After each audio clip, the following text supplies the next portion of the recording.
I would say it's very glad to see two Michigan people in this section. So yeah, I will continue the heterogeneity concept. So in our lab, we believe if we add another dimension in the liquid phase dimension separation before the mass spec, we can it will be very useful for very complex protein samples. In this case, we are talking about capillary isoelectric focusing. So briefly, so in our lab, we are trying to develop novel capillary forces mass spec methods to working on multi-level proteomics. Basically, we try to study proteins, protein forms, and protein complexes in cells because we believe capillary forces can get good separations not only for peptide and protein form, but also even for protein complexes under native condition. And we'll use this method with the collaborations in development biology, so to study zebrafish early embryogenesis to see how the protein form and the protein complex change during the first day of the embryo's life. And we also have some collaborators with the bioinformatics field, try to use develop some new tools to interpret our multi-level proteomics data. I also have some other collaborators recently in different biology and also instrumentation part. So as there's many good examples by Professor Albert Hack, so we really need to study proteoforms. The reason is because proteoforms have from the same genes can have different functions. There's some good example there. So because of time, I just want to just skip it now. So the typical workflow for top-down proteomics is we need to have a good method to extract the proteoform from the cells, try to reduce any kind of artificial modifications or proteoforms. And then we try to get some very good separation or the proteoform mixtures from extracted from cells. Typically, we use liquid chromatography. And then after that, we spray to the mass spec, we get a mass of the proteoforms, and then we do a fermentation in the gas phase to get the front ions, the mass of the front ions from the proteoforms. And then we do DB search to identify those proteoforms and potentially based on the front ions containing the mass state. And then we can identify the modification, the PTM, and also localize PTM. So this workflow is quite successful, I will see in the past decade, and you can really identify and quantify thousands of proteoforms from cells. But there's still a lot of challenges there. So from sample preparation to the protocol application for DB search, for example, we need to really have a good method to make sure it's that easy and high recovery method to prepare our samples, also make it compatible with mass spec. Also have a good separation method to separate complex protein mixtures before the mass spec analysis. And we need to fragment them very well in the gas phase in order to localize the modification very accurately. And also we need to have some bioinformatic tools to really help us identify the proteoforms with high confidence. So in the past 4 years, we did some works in the different areas. And actually our focus is try to demonstrate capillary zoneless versus tandem mass spec as kind of alternative to typically people use LCMS as a way for large-scale top-down proteomics. There's some select publication in the past 4 years.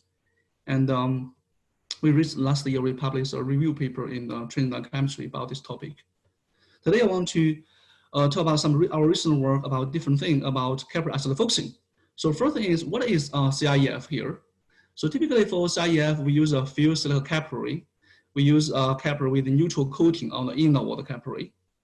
And we have the linear polyacrylamide coating, for example. We just reduce any kind of electromotive flow and reduce protein adsorption on the inner wall of the capillary. The first thing is we fill the capillary with our analyte, for example, in this case is proteins, and amphilyte is a mixture of analytes with different kind of isoelectric point. So they will help us to stabilize the pH gradient. So after we fill the sample with this mixture, the capillary with this mixture, and the one end of the capillary will be the acidic buffer, another end of the capillary will be in the basic buffer. And after we apply high voltage across the capillary, there will be a pH gradient generated in the capillary from the acid to the basic. In this case, typically it's from 3 to 10, because our amphilyte, the P iron, typically is from 3 to 10. So the amphilyte will help us stabilize pH gradient, and the protein molecules, in this case, will be separated inside the capillary based on their isoelectric point. For example, acidic protein will be this side, neutral, and then basic proteins. So that specific preparation, the pH of that region is equals to the protein's PI. That's why in that case, most likely, the net charge of the protein is 0. So they will stay there and separate from each other. So you'll see this is a very cool technique because you can separate the proteins. At the same time, you can concentrate them from a whole capillary to a small region in the capillary. And after this step, the focusing step, we definitely need to mobilize the analyte out of capillary for the detection. So the basic, very similar approach we can use is we can switch the basic buffer to an acidic buffer. By this way, we will destroy the pH gradient in the capillary.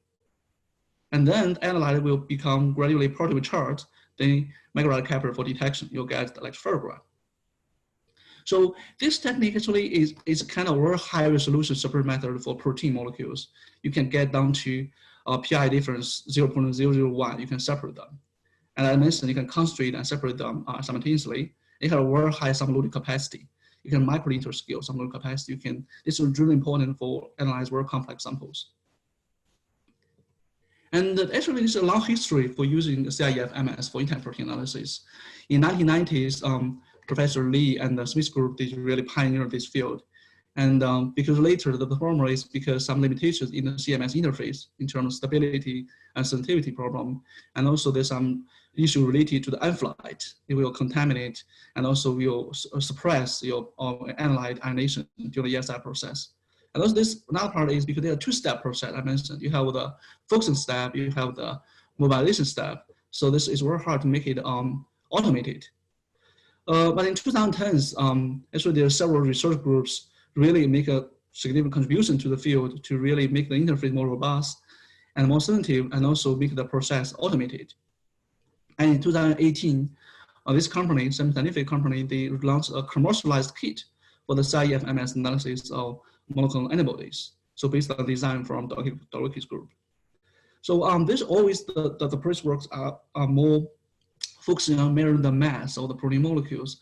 It's really hard to really identify and characterize the protein forms if we only have the mass information. That's why in our group, recently we think about is, how about we can develop kind of automated Cyaf and tandem mass spec methods. By this way, we can identify and characterize protein forms from a complex sample. In this case, we use E. coli example. So the basic idea of the automated Cyaf MS workflow is here like this. So first we have the capillary. Yes, we put the capillary to the electron emitter in the CMS interface. And we first inject a plug of basic buffer, in this case, ammonium hydroxide, about a couple centimeter. And then we inject a sample plug, over 50% of total capillary volume is sample plug, mixed with unflight. And then after that, we apply high voltage with this acid buffer, apply high voltage across the capillary. So then the first thing will establish the pH gradient. The protein will be separated based on different isoelectric point. But the point there is because we only have a small plug of basic buffer. So when the hydrogen protons continuously move into the capillary, so this region will be gradually titrated. Then the protein, the pH gradient will be destroyed after a short period of time. And then the analyte will be proteome charged and migrate out of capillary to the flight mass spec for detection. So that's why this process is a kind of automated process. You don't need to worry about manual operations. So we first test these samples with the E. coli sample. So we can see this triplicate runs of the E. coli sample. Each run we get about 345 identifications after we perform deep research and control the FDR less than 1% at the proteome level. You can see that the separation is pretty reproducible. And also we plot the label-free quantification intensity or proteoforms between the two runs. We can see there are very nice correlations between the two runs. It's also reproducible in terms of quantification. So in this case, we use 80 centimeter capillary, and we use 0.1% formic acid as the analyte in this case. So we can analyze the sample, including focusing step, about 40 to 50 minutes. So we can call it a kind of high throughput version of the Cyaf MS. But in many cases, especially with another very complex sample, we really need to have longer time in terms of separation to allow the mass spectrometer enough time to acquire data for better proteoform identification. So in this case, in another experiment, we used a kind of high capacity version of the experiment. In this case, we use a kind of 1.5 meter capillary, much longer capillary, with 5% acetic acid, pH 2.4 as the analyte. By this way, we can get a much wider super window, in this case, about 1 hour super window here, compared to only about 20 minutes in this high throughput version. And in this case, we identified over 700 proteoforms in a single run with peak capacity about 136 from the separation part. So this really gives us good flexibility in terms of the time and also the scale we want to get for different complex samples. By the way, I want to mention here is the interface we use for CMS here is the interface developed by Professor Dawicki's group back 2010, and this is commercialized by Semi-Scientific. It's called EMS2 CMS interface. So then we think about how can we further improve this? So the idea is we can couple size exclusion chromatography to Cyaf, the 2D separation, to further improve the proteoform applications. It's one interesting thing is because SEC separated proteins based on their molecular weight or size, in this case. The Cyaf separation based on the isoelectric point, PI. This is kind of 2D page version, but not in gel, in liquid phase. So we can get a much higher capacity for proteome separation. This is show the separation at SEC based on the SEC page and get better good separation based on their size. And also this is the proteoform applications, the mass distribution across different SEC fractions. You can see clearly a little fraction have a smaller mass. Because our limitation here, we use the standard Q-active HF mass spectrometer. That's why we only can identify the proteoform less than 35 kilodaltons in this case. And the separation based on from the Cyaf part is most likely the protein has the basic proteins will migrate the capillary earlier than the estic proteins to kind of clear PI-based separation. This is the cumulative of protein form and protein identification figure. So you can see we get about 2,000 protein forms and 400 protein identification from the 6 SEC fractions. This really show the power. We can use this 2D separation and get a large top-down proteomics analysis of complex protein samples. So we can show the figure here. Show the PRSM protein matches protein and protein ID for the experiment. And this is show the protein mass distribution, as I said, less than 35 kilodalton. And this show on average. So every protein, on average, we can get about 20 front ions per protein from our experiment. This show example of the fermentation pattern looks like for one of the protein modified. Get a pretty good separation for fermentation across the protein. But of course, if you want to look if the protein is highly modified, if you want to look like modification, we really need to get a better fermentation by combining the HCD we use here with some electron or photon-based fermentation method.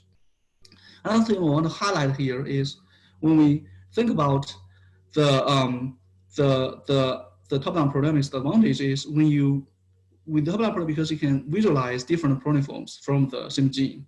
This gives, for example, identified 48 proteoforms for this gene, and 47 of them actually have truncations at N-terminus. So if you plot the first amino acid residue of those 47 proteoforms versus the proteoform count, you can clearly see there's about 25 proteoforms actually have the first 28 amino acids cleaved at the signal peptide. And some other proteoforms have other ways for truncations. Another thing is, interesting thing is because we can borrow the spectral count idea from molecular proteomics, we can use the number of proteoforms per matches as a way to validate to have a rough idea about the proteoform abundance. So from here we can see the proteoform have the signal peptide cleavage, the first 28 amino acids cleaved are the most abundant ones actually in the sample from this gene. So this really highlight the value of top-down proteomics by visualize the different proteoforms from the same gene in terms of their sequence variation and also their relative abundance difference. I think we want to further apply our technique for some different applications. In this case, we used our 2D separation based top-down workflow to perform quantitative top-down proteomics on male and female liberty brains to get a better understanding of the sexual dimorphism of brains, because it typically is related to the expression of sex and hormone genes and also the hormones secreted from gonad. So if you look in the literature, there's some bottom-up proteomics studies about this topic, but there's really no top-down proteomics studies to understand this kind of difference in the proteoform specific manner. So this is why I use zebrafish, because it's a very important model system in their biology for both early evolution study and also drug development. So the idea is we get the zebrafish male and female brains, and we extract the proteoform from the brains, and then we use the SEC Cyaf platform to analyze the proteoform, and then we use MS to identify the proteoform after deep research. So we can use the label-free quantification approach by comparing the proteoform intensity difference between the male and female brains, we can quantify them. In this case, we get over 260 different proteoforms, and they show statistically significant difference between the male and female brains in terms of abundance. So we use the software from Dr. Xiaowen Liu's group at IUPUI to analyze our data for laboratory quantification. We further analyze data in terms of Geo Enrichment of differentially expressed proteoforms, and this show the higher proteoform with higher expression in female brains, high expression in male brains. I want to highlight some biological processes enriched. So something related to the neuron projects development, and also related to the neuron peptide signal pathway and the axon extension axon development. Very interesting part is in this biological process, we have identified several proteoforms from these two genes, POMC and PDYN. So these two protein actually is the hormone peptide precursors in the brains, and after some specific cleavage of those two proteins, you will form endogenous hormone peptide. And we found is we quantified several proteoforms and have much higher abundance in the male brain compared to female brains from these two genes. And those genes actually, these several proteoforms can be hormone proteoforms in the brain. So we think it's a very interesting part to highlight. So in the end, we think about, okay, so because typically for proteomics, especially for quantification, people use bottom-up proteomic approach. We also did a lot of work with bottom-up proteomics for quantification purpose. Basically, why not we can compare these two approaches, this kind of multi-level proteomics for the different brains. In this case, we use a TMT approach, the tandem mass tag approach, by comparing the male and female brains in terms of their protein level about difference. We use the reverse phase CMSMS instead of typical people use LCMS for the quantification. We quantify about 4,000 proteins, and 300 proteins have some differential expression in terms of abundance between the male and female brains. Most interesting part is if we compare the top-down and bottom-up data. So first, the proteoforms has higher abundance in female brains, and also proteoform has high abundance in male brains. About, for example, here about 80% to 83% of the proteoforms has high abundance in female brain. If you look into the bottom-up protein data at the protein level, actually there's no big difference between the male and the female brain. And only about 10% of them actually really agree between the bottom-up and top-down data. So this same thing for male brain. So this is really highlight. So in many cases, when we do bottom-up proteomics, we only can observe the most likely the gene level difference between samples. But because many difference can be in the post-quantum modification level, and also can be the enzymatic degradation level. So that's why we really need to characterize, do quantification at the proteoform level, really to understand the differences between samples. This really to highlight this part. So, and then I want to have a summary here. So in this case, we developed this kind of automated Cyaf MS system for large-scale top-down proteomics.